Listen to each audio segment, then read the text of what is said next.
저는 오늘 요한복음 4장 말씀을 근거로 감동을 주는 믿음이라는 제목으로 하나님 말씀 선포하겠습니다. 신앙생활을 하면서 여러분들은 언제 예수님께 감동을 드린 적이 있습니까? 많은 사람들이 예수님께 감동을 받은 적은 있고 은혜를 받은 적은 있는데 예수님께 감동을 드린 적은 잘 많지 않습니다. 사실은 우리 큰미드네 교회 2주년을 맞이해서 돌아보면 예수님을 감동시킨 사람들이라는 좀 마음이 사실은 들었습니다. 왜냐하면 이 척박한 땅에 기도하는 교회가 많지 않는데 기도하겠다고 모여서 하나님의 마음을 감동을 주었고, 또 아무도 돌보지 않는 홈리스들을 찾아가서 그들을 위해서 기도해주고 그들과 함께 사역해주는 그 모습이 예수님께서는 감동이 됐을 겁니다.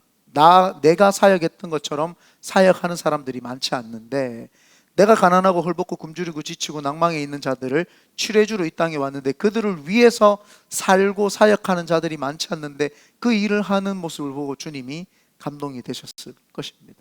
그리고 물질 신경 쓰지 아니하고 먼 거리 신경 쓰지 아니하고 오매불망 주님 앞에 예배하겠다고 찬양하겠다고 모여들어서 먼 곳에서 모여들어왔던 그 모습을 보면서 이 목사인 저도 감동이 되는데 예수님께서도 굉장한 감동이 있었을 것이라 생각을 합니다.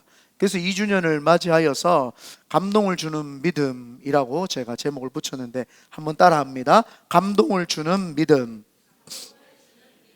오늘 합독한 본문의 내용을 살펴보면 예수님께 감동을 드린 한 사람이 등장을 합니다.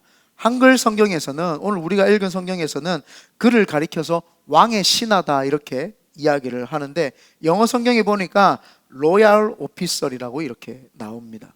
왕의 측근이 되는 귀족으로 보는 것이 맞습니다. 그래서 가장 더 적합한 단어를 보면은 킹스맨, 왕의 사람이다 이렇게 보는 게 제일 맞습니다. 이 사람에게 외아들이 있었는데 갑자기 무슨 연유에서인지 그 외아들이 열이 나기 시작을 하면서 서서히 죽어가기 시작을 했습니다. 그래서 그 먼 거리를 마다하고 가버나움에 살았던 이 킹스맨, 왕의 신하가 예수님을 찾아 갈릴리에 있는 가나라고 하는 동네로 갑니다. 이 갈릴리 가나는 예수님께서 첫 번째 기적을 행하셨던 곳이 바로 이 가나에 있었던 혼인잔치에서 물이 변하여 포도주가 되게 하셨던 사건이고, 두 번째 사건도 이 가나에서 일어났는데 오늘 이 왕의 신하의 아들을 치료해 주시는 장면입니다. 물이 변하여 포도주가 되는 것은 이 세상에 있는 자연 만물 세계는 내가 다스린다라는 것을 예수님이 공표하시는 장면이고, 이 왕의 신하의 아들이 치료되는 것은 내가 사람의 생사화복도 주관하신다라는 것을 공표하시는 모습으로 우리는 볼 수 있습니다. 그 왕의 신하, 이 킹스맨은 예수님께 자신이 죽어가는 아들을 찾아와서 이야기를 했습니다. 그리고는 예수님께 저와 같이 가버나움으로 내 아들이 있는 곳으로 가시지요 라고 이야기를 합니다. 그랬더니 예수님께서 가버나움으로 가시지 않고 네 아들이 살아났다 이렇게 이야기만 합니다. 그 이야기를 듣고 이 킹스맨은 자기의 있었던 자리를 되돌려서 가버나움으로 혼자 내려가는 길에 자신을 만나러 올라오는 하인을 만나서 자신의 아들이 치료되었다라는 것을 알게 되고, 그 치료된 시점이 예수님께서 네 아들이 나았다라고 했던 그 시점하고 똑같다라는 것을 이 사람은 알게 됩니다. 왜 이 사람이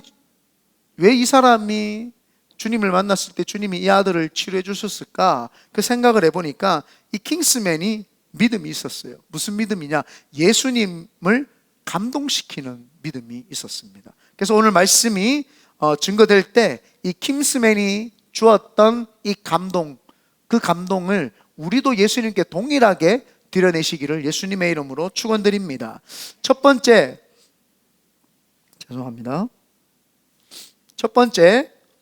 왕의 신하는 이 체면을 내려놓는 믿음을 가졌습니다.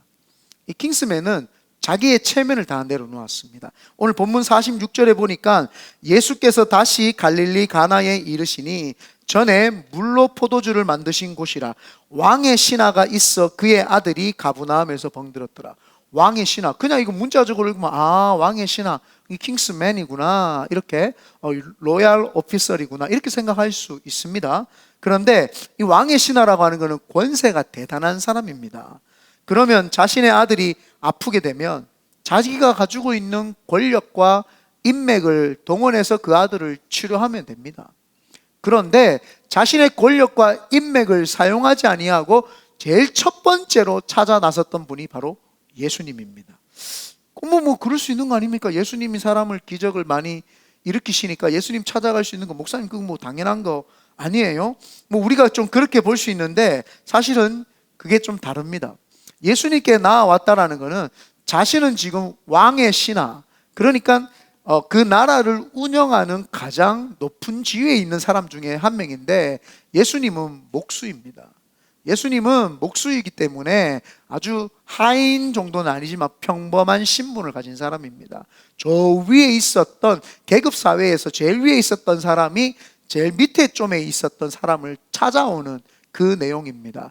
그 내용을 들으면은 일반 사람들은 예수님이 대단하셨는가 보다라고 생각할 수 있지만, 그것은 그 사람이 온 동네에 소문을 내게끔 하는, 그 동네에 온 사람이 킹스맨이 예수님을 찾아갔다라는 소문이 나게끔 하는 겁니다. 그 소문이 난다는 것은 그 왕의 귀에도 금방 들어간다는 겁니다. 왕이 생각할 때에 내가 은혜를 베풀어서 나의 은혜를 받고 그것을 가지고 힘있게 살아가는 킹스맨이 왕에 찾아와서 왕이시여 내 아들이 죽게 되었으니까 내 아들을 치료해 주십시오 라고 말을 해야 되는데, 왕에게 찾아가는 것이 아니라 평범한 목수에게 찾아가서 내 아들을 치료해 주십시오 이 말을 했다는 겁니다. 그러면은 왕이 기분이 나쁘면은 감히 네가 나를 주군으로 생각하는 것이 아니라 저 평범한 목수를 주군으로 생각을 하는구나. 내가 너에게 그 해줬던 은혜와 긍휼이 있는데 너는 나한테 그걸 그렇게 갚느냐? 내 체면이 말이 아니지 않느냐? 네 때문에 내 체면이 뭐가 되냐? 왕의 신하가 왕에게 안 찾아가고 다른 데 찾아갔다고 하면은 내 왕을 믿지 못하고 내 왕을 섬기지 못하고 네가 다른 것을 섬겼다고 지금 말하고 있지 않느냐? 그 왕이 만약에 화가 나면은 좌천이 될 수도 있고 관직에서 박탈당할 수도 있고, 어쩌면은 왕과 앞으로는 대면할 수 없는, 왕의 체면을 구긴 사람으로서 처형당할 수도 있는 그런 입장입니다. 그런데도 불구하고 이 사람은, 그 킹스맨은 그걸 알았어요. 자기가 어떤 처신을 하면은 자기가 어떤 형편에 처해질 것이라는 걸 알고 있었습니다. 그럼에도 불구하고 자신의 체면을 다 내려놓고 주님을 먼저 찾아갑니다. 어떤 문제가 발생을 했을 때 예수님을 찾아가는 것, 그게 믿음이에요.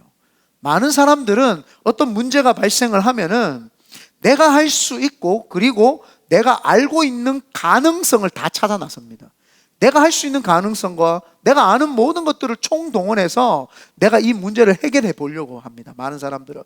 그러나 문제가 발생했을 때 내가 가지고 있는 가능성, 알고 있는 지식을 배제하고 예수님께 나아갔다. 그것이 바로 자신의 체면과 모든 것들을 내려놓고 주님께 나아갔던 거죠. 그때 주님이 그걸 보고 감동을 하는 거예요.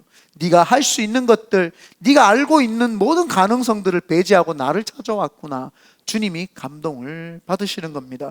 어떤 분들은요, 그 체면 때문에 하나님의 은혜를 체험하지 못하는 분들이 굉장히 많습니다. 오늘도 우리가 찬양의 은혜가 되지만 우리 두 손 들고 만약에 찬양합시다 그러면 두 손 들면 돼요. 두 손 들고 하나님 하면 그 은혜가 하나님으로부터 폭포수같이 임합니다. 그런데 우리 손 들고 찬양합시다 하면 어떤 사람은 여기서 이거 올라오는데 수십 년이 걸립니다. 들지를 못합니다. 찬양하고 두 손 듭시다, 박수 치고 찬양합시다 그러면 어떻게 체면이 있지, 내가 손을 들고 찬양을 해, 내가 나이가 있지 무슨 박수를 또 호들갑 떨듯이 그렇게 박수를 쳐야 돼, 이렇게 생각하는 분도 있습니다. 제가 청소년 사역을 많이 했고 청년 사역을 많이 했잖아요. 청년들은 좀 덜한데 청소년들은 좀 힘들어요. 말을 잘 안 들어요. 쳐다보지도 않고 설교하면은, 근데 웃기는 말하면 다 웃어. 되게 신기해요. 안 듣는 것처럼 다 하면서 다 듣죠. 근데 그 아이들에게 처음에 수련회 같은 데 가가지고 또 부흥회 집회 같은 데 가가지고 제가 막 설교를 하면은 처음에는 잘 안 들어요. 그러면 제가 손 드세요, 기도하는 방법까지 다 가르쳐 줍니다. 입을 열어서 기도하세요. 그런데 제일 먼저 은혜 받는 사람이 누구냐? 그 말씀에 순종하여 체면 내려놓고 그냥 막 부르짖고 기도하는 애들입니다. 그러면 제일 빨리 성령 받고 방언 받고 하나님 은혜를 체험합니다. 그러면 그날 첫날은요, 그 하나님께 먼저 적극적으로 했는 사람만 은혜를 받아요. 그러면은 그 사람들이 이제 셀 모임을 하거나 이 조별 모임을 하잖아요. 그 학생들이 조별 모임을 하면은 소문이 쫙 퍼지기 시작을 합니다. 소문이 쫙 퍼지기 시작하면서 어제 내 기도했더니 하나님 만났더라, 방언 받았더라, 막 이런 이야기를 쭉 합니다. 그러면 다른 사람들이 그제서야 도전이 되는 거예요. 나도 해봐야지. 그러면 둘째 날 되면 막 불같이 타오릅니다. 막 뜨겁게 울고 불고. 그러면 순수하니까 체면 내려놓을 것도, 학생들이 뭐 체면 내려놓을 거 쪽팔리는 거 내려놓으면 되거든요. 걔들은. 어른들은 내려놓을 게 많잖아요. 나이도 내려놔야 되고 인품도 내려놔야 되고 뭐 다 내려놔야 되는데, 아이들은, 학생들은 그게 필요 없어요. 쪽팔린다. 이성 친구가 있는데 제가 나한테 뭐라고 할 거지, 쪽팔린다. 요 쪽팔리는 것만 내려놓으면, 체면만 내려놓으면 은혜가 임하거든요. 둘째 날 되면 불덩이가 됩니다. 그렇게 울고불고 짖습니다. 그런데 셋째 날까지도 은혜 못 받는 친구들은 그걸 못 내려놓는 거예요. 체면을 못 내려놓는 거예요. 체면을 못 내려놓으니까 은혜를 못 받고 이제 집에 돌아가가지고 하는 소리가, 이번 수련회 별로 뭐 은혜 안 되더라. 본인이 체면을 못 내려놨기 때문에 은혜를 못 받는 거죠. 그래서 제가 그런 것들을 많이 봤습니다. 그리고는 또 어떤 분들은요, 통성기도 합시다, 방언으로 기도합시다 그러면 신앙이 좀 품위 있게 해야지. 목사님 어떻게 그렇게 호들갑 떨면서 소리를 지르면서 기도를 합니까? 또 알지도 못하는 말을 그렇게 막 꼭 그렇게 신앙생활을 해야 됩니까? 이렇게 이야기를 합니다. 그런데 한 번은 제가 한 장로교회에 초청을 받아서 설교를 하러 갔습니다. 강대상에 딱 써보면은 저희 교회 성도님들은 얼굴이 반짝반짝해요. 오늘 말씀 해봐라, 오늘 무슨 말하지, 내 은혜 받겠다, 이런 눈빛이 있어요. 은혜 받는 눈빛이 딱 이렇게 하고 있어요. 그런데 어떤 사람들은 그 눈빛이 아니라 오늘 새로운 목사, 젊은 사람이 왔네, 한번 해봐라 하고 이렇게 팔짱을 딱 끼고 있거나 머리를 이렇게 몸을 뒤로 떡 제껴가지고 은혜 받을 자세가 아니라 한번 나를 웃겨보든지 나한테 감동을 주든지 한번 해보라, 뭐 이런 자세가 있어요. 그러면 제가 딱 가가지고 딱 알잖아요, 그 분위기를. 그러면은 이 사람들 기도 안 하시는 분들이구나, 이 사람들 성령 못 받은 분들이구나, 통성기도 안 하시는 분들이구나, 그러면 그걸 알아요. 그럼 제가 일부러 우리 시간 잠시 예배하기 전에 통성으로 한번 기도합시다 하면은 조용해요. 저만 막 기도하고 있고 조용. 그러고 나서 제가 예수님의 이름으로 기도합니다 하고 나서는 뜨겁게 말씀을 팍 전하고 나면은 자세가 이렇게 있던 사람들이 고쳐져요. 뭐지, 좀 신기하다. 이분하고 이분의 설교 드린 건 뭐가 다르다. 이제 자세가 달라집니다. 그러고 나면은 제가 일부러, 뜨거운 교회는 사실은 기도를 적게 시켜도 알아서 하세요. 그런데 기도 안 하는 교회는 기도를 시켜야 되거든요. 그럼 제가 일부러, 목사님이 1시간 뭐 안에 뭐 설교하시고 맞춰주세요 그러면 일부러 30분 더 해버립니다. 제가 뭐 다음에 안 부를 건데 어차피. 기도를 주여 3차하고 여러분 방언받고 성령와서 막 기도시켰는데 성도들이 은혜를 받았어요. 막 기도를 하는데 목사님이 눈을 멀뚱, 30분 동안 이 사람을 기도를 시키면 조금 기도를 시킬 줄 알았는데 30분을 기도시키니까 목사님이 그냥 뭐 이러시다가 입을 다물고 이러시다가 안 끝나니까 나를 뻐끔뻐끔 쳐다봐요. 그러든지 말든지 막 30분 하는데 성도들 중에 방언하는 사람 막 생기고 막 기도하고 막 뜨거워지니까 목사님이 뻘쭘한 거예요. 그래가지고 30분 기도시키고 제가 딱 나오니까 목사님이 조용히 와서 저한테 그러더라고. 목사님, 30분씩 어떻게 기도해요? 제가 이분이 성령을 못 받았구나. 그럼 목사님 한 번도 기도하신 적 없으십니까? 했더니 신학교 다닐 때 경건 예배하거나 그러면 우리 묵상으로 30분 하는데 새벽 기도 때 다 잡니다. 신학교 때도 묵상으로 기도하면 다 자는 거예요. 피고 새벽에 일어나가지고 잠 오니까 다 자는 거예요. 그래서 제가 목사님 같이 기도합시다 해가지고 그 자리에서 소파에 앉아가지고 막 기도해줬던 그런 기억이 있습니다. 체면을 못 내려놓은 거예요. 그래서 제가 물어봐서 왜 그러냐고. 그러니까 목사가 어떻게 그렇게 체면 없이, 목사가 좀 신비주의로 거룩한 척하고 있어야 되는 거 아닌가요? 나한테 그러더라고요. 제가 되게 어이가 없었어요. 주님도 땀방울이 핏방울이 되도록 기도를 하는데, 엘리야도 무릎 사이에 머리가 들어갈 정도로 통곡하고 기도를 하는데, 이분들은 성경 말씀에 아무런 상관없이 내 체면이 더 중요한 거예요. 그 체면을 내려놓는 순간 역사가 일어나는데 그걸 못 내려놓는 거예요. 그래서 오늘 킹스맨은 자신의 체면을 다 내려놓았던 거예요. 내 신분 상관없다. 왕이 나를 어떻게 생각하든지 나 상관 안 한다. 내 아들이 나아야 되겠다라고 하는 그 마음이 있었던 거예요. 그리고 예수님께 나아가야지만이 내가 낫겠다라는 걸 알았던 거예요. 왜냐? 예수님 앞에 나아가야지 예수님께 나아가야지 예수님이 나를 치료해 주실 텐데, 내가 다른 방법들을 다 사용하고 안 돼서 예수님께 가면은 이거는 믿음이 아니다라는 걸 본인이 알았던 거예요. 그러니까 다른 방법들과 가능성들이 있었지만 그것들을 다 배제를 하고 먼저 주님께 나아갔던 믿음. 그래서 오늘 우리도 우리 신앙생활에서 내가 가지고 있는 신분, 나이, 학력, 성격, 신앙의 스타일 다 가지고 있지만 그걸 다 내려놔야 돼요. 오직 예수님께서는 자신의 체면을 내려놓고 예수님께 그 나오는 그 사람에게 주님이 감동을 받으십니다. 그래서 오늘 이 킹스맨의 아들이 치료받은 줄 믿습니다. 두 번째입니다. 둘째는 왕의 신하는, 이 킹스맨은 행동하는 믿음을 가졌어요. 오늘 왕의 신하는 두 가지의 행동으로 예수님을 감동을 시킵니다. 먼저는요, 47절 한번 읽어보겠습니다. 시작. 그가 예수께서 유대로부터 갈릴리로 오셨다는 것을 듣고 가서 청하되 내려오셔서 내 아들의 병을 고쳐주소서 하니 그가 거의 죽게 되었습니다. 여기 갈릴리에 오셨다라는 걸 이제 소문을 들은 거예요. 소문을 듣고 뭐라고 합니까? 동사가 하나 나오죠. 가서, 간다라는 거예요. 동사가 하나 나오는 거예요. 액션, 행동이 하나 나오는 거예요. 갔다라는 거예요. 어디에서요? 가버나움에서 갈릴리 가나까지 간 거예요. 갈릴리 가버나움은 여기 갈릴리 호수의 북쪽에 있는 지역이 가버나움입니다.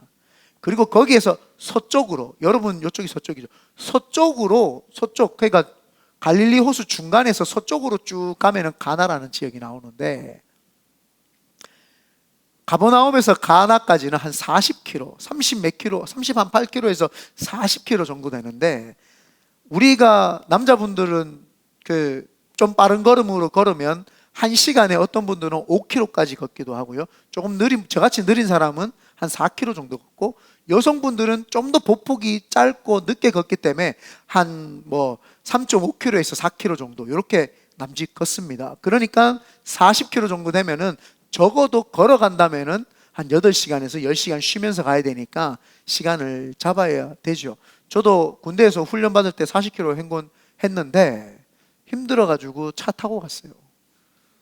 아파요. 그래가지고 차 타고 이렇게 타고 갔는데 40km 행군하면 제 기억에는 그 무거운 군장 25kg 정도 되는 걸 가지고 하면 한 12시간 더 걸었던 것 같아요. 지금 생각해보면. 그게 무거우니까 한 12시간을 더 걷고 막 발에 온갖 그 물집이 생기고 막 그러거든요. 저는 1시간 걸었나? 1시간 걷고 그게 뒤에 차에 탔어요. 이렇게. 제 친구가 조교였거든요. 그래서 내가 오케이 이래가지고 타고 이렇게 갔었는데, 지금 생각해도 아찔한, 그때 제가 몸무게가 많이 나갔거든요. 97kg 나갔었거든요. 그래가지고 하여튼 그런 일이 있었는데, 이 40km를 이 사람이 온 거예요. 가버나움에서 갈릴리의 가나까지 40km를 걸어왔다? 빠르면 8시간, 느리면 10시간 걸어왔다고 우리가 한번 생각을 해보면은, 예수님을 감동시키기 위해서 이 하인은 다른 사람을 시켜서 오게 할 수 있습니다. 그렇지 않습니까? 체면을 무릅쓰고 내가 직접 가야겠냐, 하인을 시켜서 예수님 좀 모시고 와라, 이렇게 할 수도 있어요. 내 아들이 죽을 수도 있는데 이 아들을 내가 지키고 네가 빨리 가서 예수님 좀 모시고 와라 할 수 있습니다. 그런데 이는 알았던 거예요. 내가 직접 가야지 예수님이 감동을 받는다. 내가 누군가를 시키거나 그렇게 해서는 예수님이 감동받지 않고 내가 직접 가야 된다. 그래서 예수님께 8시간이 되는 시간을 가지고 걸어간 겁니다. 예수님께서는요, 감동을 받으시면 기분이 좋으시잖아요. 모든 걸 다 해줘 버립니다. 여러분, 그 나사로가 죽었다가 살아났을 때 그 마리아가 너무 기뻐가지고 그 베단이라고 하는 동네에서 향유 옥합을 깨뜨려서 예수님에게 그 기름을 붓습니다. 그때 제자들이 이 돈이 얼마나 아까운데 할 때 예수님이 아니다, 이는 나를 내 제사를 내 죽음을 위해서 미리 장례를 치르는 것이다 이야기를 하면서 주님이 감동을 받으셔서 뭐라고 이야기를 하시느냐 하면, 칭찬뿐만 아니라 내가 복음을 증거할 때에 이 모든 이 여자의 기록도 다 증거해라. 그래서 제가 지금도 설교를 하는 거예요. 그 여인의 이야기를. 그 주님 감동되면은요 다 해주는 거예요. 얼마나 그 먼데 40km를 걸어와가지고 주님 앞에서 제 아들 고쳐주십시오, 같이 가버나움으로 가시지요, 이렇게 말하는 그 모습을 보고 주님이 감동이 됐어요. 주님은 모든 걸 다 아세요. 이 사람이 어디서 왔는지 어떻게 왔는지도 다 알고 계시는 분이에요. 그래서 이의 정성과 그의 주님이 감동을 받으신 거죠. 또 성경에 보면은 중풍병자들이 그 중풍병자를 죄송합니다. 친구들이 중풍병자를 갑자기 이름 생각이 안 나네. 거들에다가 데리고 옵니다. 사람들이 너무 인산인해로 있으니까 지붕을 뜯어다가 친구를 내립니다. 주님이 그 모습을 딱 보고 감동을 받아가지고 중풍병자에서 그 자리에 일어나라 할 뿐만 아니라 죄까지 사해 줍니다. 네가 죄사함을 받았느니라. 주님이요 감동이 돼버리면은 주님이 모든 걸 막 다 쏟아져 버립니다. 우리가 이 내용과 비슷한 내용도 하나 더 있습니다. 백부장이라고 하는 사람이 100명을 거느린, 군대를 거느린 그 백부장이라고 하는 사람이 자기 하인이 아파서 죽게 되었어요. 중풍병 걸려가지고. 그러니까 예수님께 나와서, 예수님 제 하인이 지금 아픕니다. 그래 가보자, 내가 치료해 줄게. 아닙니다, 주님이 우리 집에 오는 거 제가 감당할 수가 없습니다.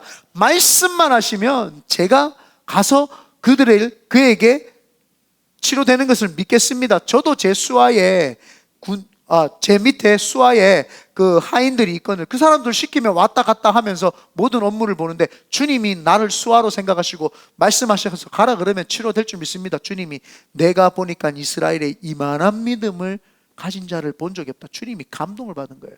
그러면서 하인의 중풍병을 치료해 주실 뿐만 아니라 내가 아브라함과 이삭과 야곱과 함께 천국에 너를 같이 있게 하겠다. 주님이 감동되면은요 모든 걸 다 줘버리시는 거예요. 그래서 하나님께서 우리 큰비드네 교회를 기뻐하시고 사랑하시는 이유 중에 하나가 우리가 하나님 앞에 감동을 많이 드렸기 때문입니다. 그래서 하나님은요 우리가 액션하는 것을 되게 기뻐하세요. 가라. 그래서 우리가 간 거예요. 주님이 여기 와라, 온 거예요. 여기 온 것도 하나님 앞에서 하나님이 저한테 어느 날 말씀을 하셨어요. 우리가 프리몬트에서 예배를 드리고 있었는데 하나님이 저한테 여기 죄송합니다. 로스알토스에 오늘 좀 버벅대네요. 오늘 눈물을 다 쏟아가지고 정신이 없어가지고 오늘 로스알토스에 있는 그 교회 가가지고 아침 예배를 드리겠다고, 오전 예배를 우리는 드리겠다고 말을 하라는 거예요. 여러분, 하나님이 지금 저에게 테스트를 해보는 거예요. 그러면 하나님의 마음을 감동하기 위해서는요 순종해버리면 됩니다. 그래서 제가 승현 전사님하고 같이 와가지고 승현 전사가 통역을 하고 우리는 오전 예배 드려야 됩니다. 이 예배당을 주십시오. 그러니까 안 된대요. 여기는 드릴 수 없다. 그래요. 하고 그러면은 그냥 집에 가면 되잖아요. 근데 성령님이 제 마음에 아니다. 한 번 더 이야기해라. 나는 오전 예배 여기서 드려야 됩니다. 안 됩니다. 이러는 거예요. 알겠습니다. 하고 이제 돌아가려고 하는데 승현 전사한테 아니다. 야, 계약서 가져오라 해라. 계약서를 가져왔어요. 그리고 제가 다시 이야기합니다. 나는 여기서 오전 예배를 드려야 되겠다. 다른 사람 보면은 또 특별히 합리적인 미국 사람들 보면은 제가 얼마나 불청객이고 얼마나 무례한 사람이겠어요. 그러나 주님은 나에게 그걸 묻는 것이 아니라 나를 한번 감동시켜 보라는 같은 느낌이 들었어요. 그래서 알겠습니다. 계약서 딱 앞에 놓고 계약하기 전에 다시 한번 이야기할 텐데 오전 예배 난 드려야 됩니다. 오후 예배는 힘들다. 우리 바깥이 먹고 해야 되는데 교제도 해야 되는데 오전 예배 드려야 됩니다. 했더니 가만히 쳐다보더니 잠깐만 있어봐라. 그러더니 그 사람이 자기들 목사님하고 5만 사람 다 전화를 하더니 오전 예배 드리자고. 그래서 제가 의심이 돼가 다시 물어봤어요.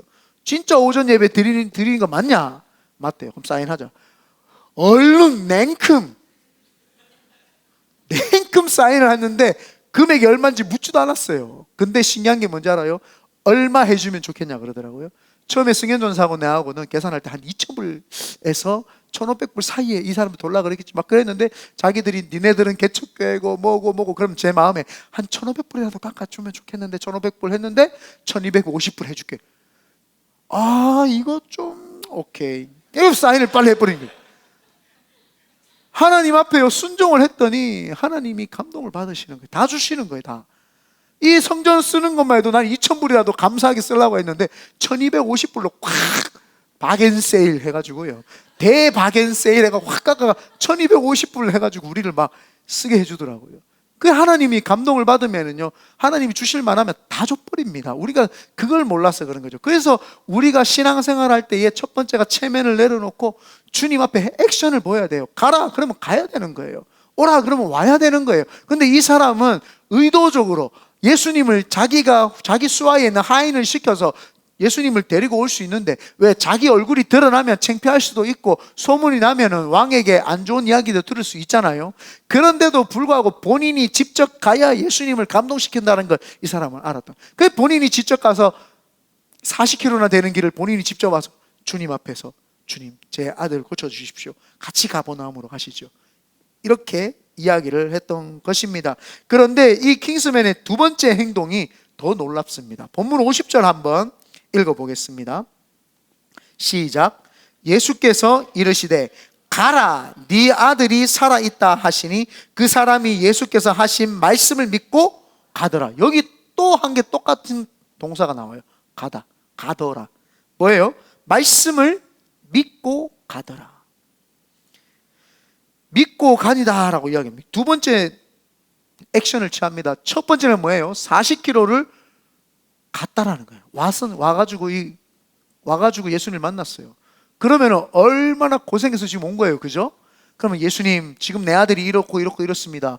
주님 같이 가버나움으로 가시죠. 그러면은 그래요, 참 먼 길을 왔으니까 내가 같이 가줄게요, 이래가지고 뭐 가야 되잖아요.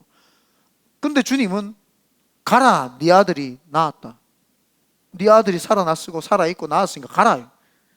너무 무성의한 거예요. 아니 한 번이라도 목사님 오진을 못할 만정 그러면 내가 안수기도 해줄 테니까 괜찮다, 있어봐라, 네 앉아봐라, 네 대신 기도해도 난다. 기도를 뭐 좀 빡시게 해준다든지, 예수님이 기도를 팍 이렇게 해준다든지, 아니면 무슨 처방전, 야 이렇게 해가지고 이렇게 하면 치료받으니까 야 이거 가져가서 네 처방전 해가지고 너 해봐라, 뭐 이렇게라도 이야기를 해야 됩니다. 그런데 주님은 그렇게 하는 것이 아니라 그냥 가라 그럽니다. 그냥 가라 그러는데 이 사람이요, 주님 가라 그러니까 예 아멘 하고 가버립니다. 이게 왜 어떻게 이렇게 쓸 수 있지? 여러분 같으면 이렇게 하겠어요? 같이 내려가주는 것만 해도 의심이 돼요. 가는 길에 내 아들이 죽을까봐. 그리고 만약에 한번 생각해봐요. 40km 왔는데 가라 그랬어요. 갔는데 아들이 아직 안 나왔어. 또 40km를 와야 돼. 얼마나 이 생각이 복잡하겠어요? 근데 주님이 본문을 다시 읽어보면은 예수께서 이르시되 가라 네 아들이 살아있다 하시니 그 사람이 예수께서 하신 말씀을 믿고 갔다는 거예요. 믿고 갔는 거예요. 우리 같으면 뭐예요? 이게 다야? 뭐지? 믿고 서 있느니라. 믿고 머뭇머뭇한, 끝인가? 믿고 주저주저하니라. 믿고 의심하니라. 믿고 이분이 메시아가 다시 생각하니라. 우리는 믿고 다시 생각할 텐데 믿고 액션을 취해 가니라. 믿고 가는 거예요. 예수님이 그냥 가라고 하면 가야 됩니까? 예수님 바지가랑이라도 잡고 주님 내 아들 살려내야 됩니다, 다리 아프시다면 제가 업어서 갈게요, 같이 한번 가시죠, 한 번만, 단 한 번만, 이렇게 말을 해도 되는데 믿고 갔대요. 그 뒷모습을 보고 주님 뭐라 했겠어요? 저게 믿음이다. 알겠나? 저게 믿으면 내 감동 먹었다 지금. 저게 믿음이다. 저 뒷모습이 믿음의 모습인 거야. 저게 감동의 뒷모습인 거야. 주님이 우리에게 그걸 원하시는 거예요. 나를 감동시키면 주님은 다 주시는 거예요. 근데 많은 사람들이 액션까지 취하지를 않아요. 그냥 믿고 생각만 하는 거예요. 믿고 의심만 하는 거예요. 될까? 안 될까? 될까? 안 될까? 믿고 가니라. 그 역사가 우리에게 있었던 거죠. 10시간 걸어왔는데 10시간 갔다가 안 치료되면 다시 10시간 와야 되고, 이 얼마나 고된 노역입니까?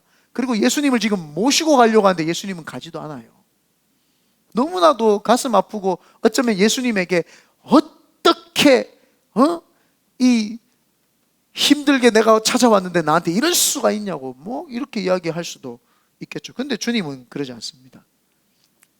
주님은 그냥 가라. 그리고는 그 사람도 믿음으로 그냥 가는 거예요. 이 액션인 거예요.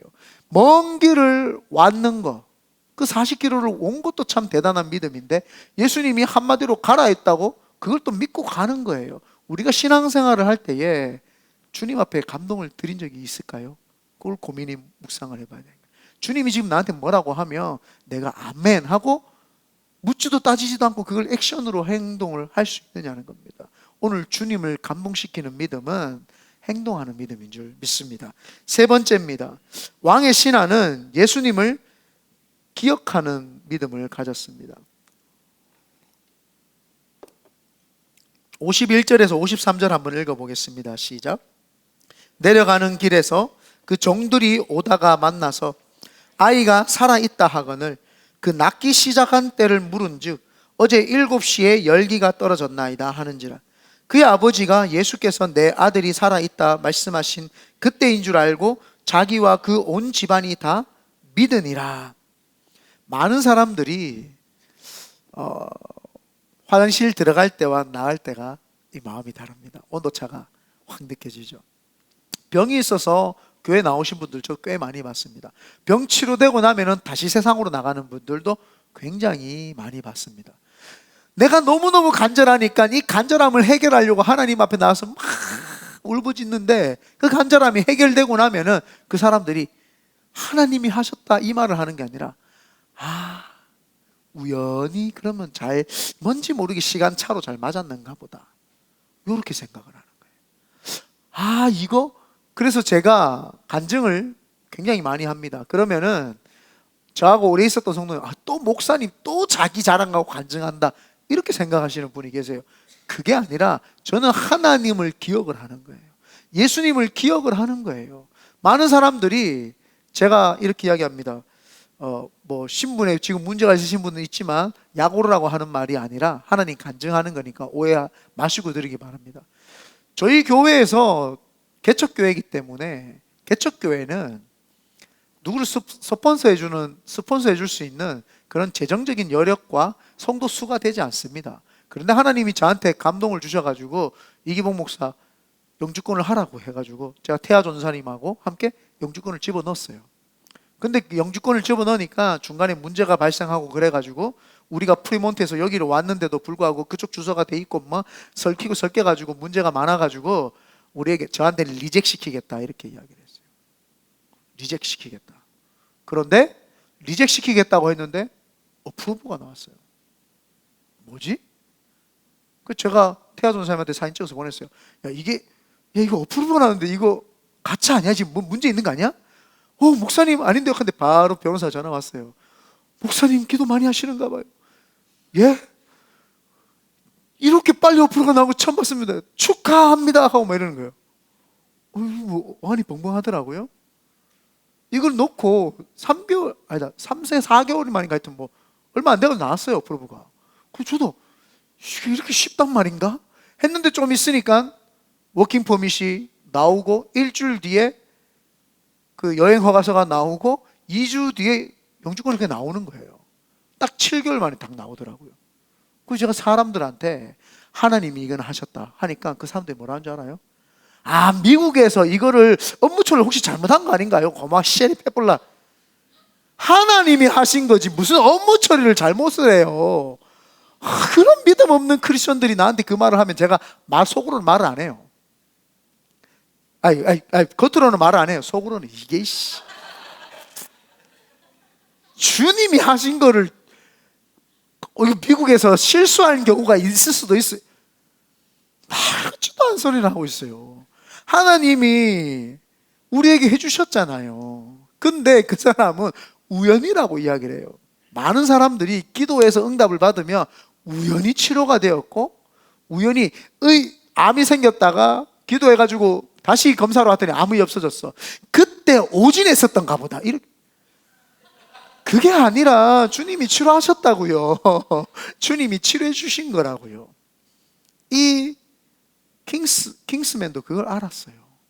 본인이 내려가다가 본인을 만나러, 자기 아들이 치료되어서 만나러 오는 하인을 딱 만난 거예요. 길에서. 어디서 말 보던 사람인데, 주인님 접니다. 어이구 어떻게 왔느냐. 아들이 지금 나았습니다. 그때 예수님을 기억을 하는 거예요. 언제 나왔느냐? 7시경입니다 7시경은 이스라엘 시간으로 3시입니다 3시에 나왔습니다. 1시입니다 1시에 나왔습니다 라고 하니까 이 킹스맨은 안 거예요. 내가 주님과 만난 그 시간이 1시였거든요. 그래서 온 집에 가서 온 집 사람들에게 간증하기 시작을 하는 거예요. 그러면 그 집에 있는 사람들이 우연이겠지 이렇게 말할 수 있잖아요. 그런데 그렇지 않아요. 복음을 다 증거하고 그들이 하나님을 기억을 해서 그들이 뭐라고 이야기하냐면은 마지막 절 한번 53절 한번 읽어봅니다. 시작. 그의 아버지가 예수께서 내 아들이 살아있다 말씀하신 그때인 줄 알고 자기와 그 온 집안이 다 믿으니라. 온 집안이 다 믿었다고 이야기를 하는 거예요. 그때인 줄 알았던 거예요. 주님이 역사하신 그 시간인 줄 알았던 거예요. 간증은 자랑이 아니라 하나님을 자꾸 이야기를 하는 거예요. 그러면 하나님이 기뻐하시죠. 내가 해준 거 아는구나. 너가 지금 살아있는 게 내 은혜인가 아는구나. 주님이 그때 감동이 있는 거예요. 많은 사람들이 신앙생활을 하다 보면 세상으로 나가기도 하고 넘어지기도 하고 시험 들기도 합니다. 왜요? 주님이 은혜가 잃어버리기 때문에. 주님이 나를 이렇게 해주셨구나라고 주님을 기억을 하면 모든 것이 은혜입니다. 모든 것이 은혜이고 모든 것이 감사이고 모든 것이 행복이고 내가 살아있는 것 또한 하나님의 은혜이구나. 이게 다 하나님이 해주셨다. 하나님의 기억을 하는 거죠. 그래서 제가 간증을 합니다. 눈치 보지 않고 가정을 했던 건 또 하고 했던 건 또 하고 또 했던 걸 또 합니다. 못 들은 사람은 또 들어야 되니까요. 새신자 오면 또 하고 또 새신자 오시면 또 하고. 그래서 여기서 우리 교회가 100명이 되고 200명이 되면 한 200번 듣는 분도 계실 수 있어요. 저 목사님 오늘 이제 설교 딱 나오면 오늘은 암 나올까, 감옥의 나올까, 중국 이야기가 나올까, 필리핀 이야기 나올까, 뭐 다 나오겠죠. 오늘은 영주권이었네. 시민권 이야기도 아직 남아 있어요. 앞으로 일이 너무너무 많이 펼쳐져 있습니다. 하나님은 예수님에게 감동을 주는 자, 그 자를 하나님은 쓰시죠. 그래서 제가 2024년 오늘 3월 첫째 주를 가만히 생각해 보니까 우리 교회가 하나님께 어떤 감동을 주었길래 하나님이 이런 은혜를 주시나, 이런 은혜를 주시나 나열을 해보니까 많아요. 너무너무 많더라고요. 우리 성도들이 지금은 악기 여기서 여기 나르죠. 옛날에 이게 다 집에 가져갔다가 프리몬트 1시간 차 타고 가가 프리몬트 다 갖다 놓고 또 다시 선 다 정리해가지고 다 가지고 집에 갔다가 또 다 가지고 오고. 우리가요 5일 동안 저녁 기도회 합니다. 그러면 여기 다 나와가지고 세팅 다 해놓고 다시 또 다 가져갔다가 또 다시 다 해놓고 매일 5일을요 그걸 했어요. 그거를 그렇게 했어요. 요즘에는 야가져가지고 막 일을 안 하려고 그래. 그러면 안 돼요. 은혜를 생각을 해야 돼요. 하나님이 우리에게 그걸 주셨구나. 근데 그 모습을 보면 하나님이 감동을 안 받겠어요? 예수님이 감동을 안 받겠어요? 성령님이 역사 안 해주고 싶으시겠어요? 이 교회를 쭉 보는데 참 어설퍼요. 없어. 그 옛날 2년 전 설교 들어보면 마이크가 여러분 사람 다으다 막 이런 막 에코가 들어가 있고 노래방인 것 같고 막 얼마나 그런지 막 설교하는데 옆에 쓰레기통이 있고 막 그래요. 그걸 치운다는 생각도 못 해 우리는. 그냥 공간이 있는 것만 해도 너무 감사해가지고. 처음에 우리가 예배 드릴 때 장소가 없어가지고 그냥 공원에서 드렸거든요. 하나님이 그 공원에서 드리는 그 모습에 감동을 받은 거예요. 니네들이 갈 곳도 없고 의지할 데가 없는데 그 공원에서 내 예배해 보겠다고 니네들이 몇 명 모여가지고 그 공원에서 예배하느냐, 내가 다 앞으로는 감동받았으니까 다 줄게. 성전도 주고 성도도 주고 물질도 주고 다 줄게. 그러면서 제가 2년을 돌아보니, 하나님이 우리에게 은혜 주신 거, 그냥 우리는 그 은혜에 감사해서 했던 행동 또한 하나님은 감동으로 여기시더라는 거예요.